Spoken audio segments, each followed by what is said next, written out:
રાજકોટના ઉપલેટામાં સિટીઝન જીમખાના તથા માનવ સેવા ટ્રસ્ટ દ્વારા રાહત દરે ફૂલછોડ સહિતના રોપા વિતરણ કાર્યક્રમ યોજાયો હતો.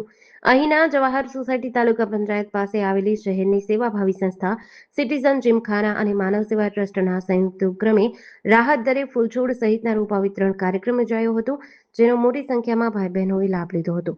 આ પ્રસંગે જીમખાનાના સેવાભાવી પ્રમુખ સંજયભાઈ માકડિયા, પૂર્વ ધારાસભ્ય છગનભાઈ સોજીત્રા, પૂર્વ સંસદીય સચિવ અને ધારાસભ્ય પ્રોફેસર એન.પી. ગાલાવડિયા, યાર્ડના ચેરમેન હરિભાઈ ઠુમર, લોક સાહિત્યકાર દેવરાજભાઈ ગઢવી, બટુકભાઈ ડોબરિયા સહિત જીમખાનાના હોદ્દેદારો, આગેવાનો, ખોડુભાઈ ગાગિયા, રમેશભાઈ સુવા, કનુભાઈ કાલાવડિયા, પત્રકાર સંઘના પ્રમુખ કૃષ્ણકાંતભાઈ ચોટાઈ, સેક્રેટરી જગદીશભાઈ રાઠોડ વગેરે ઉપસ્થિત રહ્યા હતા. ઉપલેટાના આંગણામાં અમારે સિટીઝન જીમખાના અને માનવ સેવા ટ્રસ્ટ એમના ઉપક્રમે આ વૃક્ષના જે રોપાઓ છે આપવાનો એક સુંદર મજાનો આજનો કાર્યક્રમ.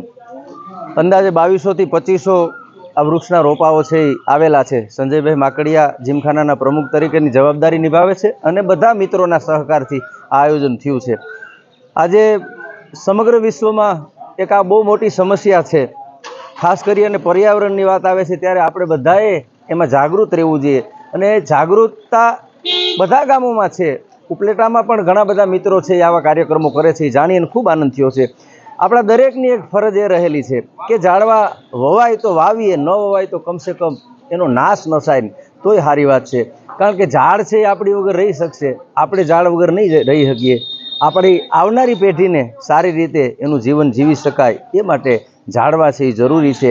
એવા જ્યારે આવા કાર્યક્રમો થાય છે ત્યારે એમે જોઉં છું ત્યારે એક લોકસાહિત્યકાર તરીકે મને આનંદ આવે છે.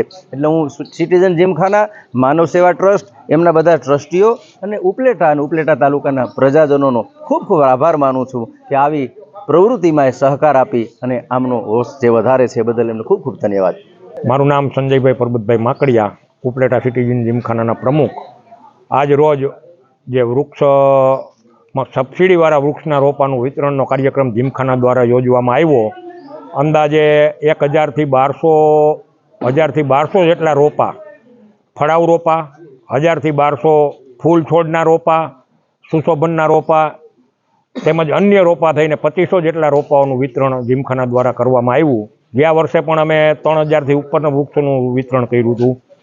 જીમખાના દ્વારા દર વર્ષે આવો કાર્યક્રમ દર ચોમાસામાં અમે યોજી અને જાજા લોકો વૃક્ષો વાવે અને જાજા લોકો આ તરફ વળે એના માટેના અમારા સતત પ્રયત્નો રહેશે. જેડીસી ન્યૂઝ સાથે વિપુલ ધામેચા, ઉપલેટા.